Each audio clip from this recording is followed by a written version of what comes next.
Welcome back to MBT అండి. మన ఇన్స్టిట్యూట్‌లోని ప్రతి నెల గూడా 9వ తారీఖున బ్యాచ్ స్టార్ట్ అయితది. అది అందరికీ తెలిసిందే. అలాగే మనకి ఇప్పటి వరకు 44 బ్యాచ్‌లన్నవి కంప్లీట్ అయినాయి. ఇంకొక ల్యాబ్ తీసుకొని ఎవరైతే ఫ్రెషర్ స్టూడెంట్స్ ఉన్నారో వాళ్ళకి 20 డేస్ బేసిక్ లెవెల్ అన్నది నేర్పించడం జరుగుతుంది.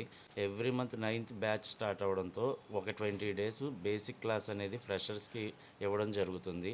అలాగే హార్డ్‌వేర్ సొల్యూషన్ గానీ, బిట్ మ్యాప్‌ల ద్వారా గానీ ఎలా రిపేర్ చేయాలి వాటి ఫుల్ ఇన్ఫర్మేషన్ అన్నది ఇవ్వడం జరుగుతుంది. ఈ 20 డేస్ కంప్లీట్ అయిన తర్వాత మళ్ళీ 10 డేస్ గ్యాప్ తర్వాత మళ్ళీ నెక్స్ట్ మంత్ 9థ్‌న ఎవరైతే ఫ్రెషర్ స్టూడెంట్స్ ఉన్నారో 10 డేస్ గ్యాప్ తర్వాత మళ్ళీ 20 డేస్ చిప్ లెవెల్ అన్నది నేర్పించడం జరుగుతుందండి. దీని ద్వారా స్టూడెంట్‌కి ఏంటి అంటే బేసిక్ నుంచి అడ్వాన్స్ కూడా విడివిడిగా చెప్పడం వల్ల ప్రతి పాయింట్‌ని క్యాచ్ చేసి ప్రతి రిపేర్ చేయగలుగుతారని చెప్పి ఇలా చేయడం జరుగుతుంది. అలాగే ఎవరైతే షాపుల వాళ్ళు ఉన్నారో వాళ్ళకి టైం అన్నది వేస్ట్ అవ్వకూడదు కాబట్టి వాళ్ళకి కూడా 20 డేస్ అనేది ఫిక్స్ చేయడం జరిగిందండి. ఎవ్రీ మంత్ 9థ్ మనకి బ్యాచ్ అన్నది స్టార్ట్ అయితది.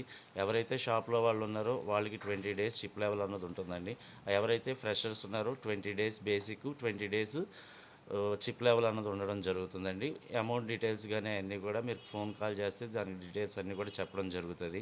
ఎవరైతే ఫ్రెషర్ స్టూడెంట్స్ ఉన్నారో ఆ స్టూడెంట్స్‌కి 40 డేస్ కోర్స్ అండి. ఇందులోని ఫస్ట్ 20 డేసు ఏ మొబైల్‌ని ఎలా ఓపెన్ చేయాలి, ఎలా బిగించాలి నుంచి మదర్ బోర్డ్‌లో ఎన్ని సెక్షన్‌లు ఉంటాయి, ఆ సెక్షన్‌ని ఎలా ఐడెంటిఫై చేయాలి, అసలు బిట్ మ్యాప్ అంటే ఏంటి, లేదా స్కెమాటిక్ అంటే ఏంటి, హార్డ్‌వేర్ సొల్యూషన్ ద్వారా ఎలా రిపేర్ చేయాలి, హార్డ్‌వేర్ సొల్యూషన్ లేకపోతే ఎలా రిపేర్ చేయాలి, అసలు మనకి సర్వర్‌లో మనకు కావాల్సిన మోడల్ లేనప్పుడు మనం ఎలా రిపేర్ చేయాలన్నది పూర్తిగా వివరం చెప్తూ మధ్యాహ్నం పూట చేయించడం జరుగుతదండి. ప్రాక్టికల్‌గా స్టూడెంట్స్‌తో చేయించి సాయంత్రం 8 గంటల వరకు చేయించడం జరుగుతదండి. ఎవరన్నా గానీ స్లోగా ఉన్న స్టూడెంట్స్ ఉంటే గనక లేట్ అయినా ఆ రోజు వర్క్ కంప్లీట్ అయ్యేటట్టు చూసుకుంటాం.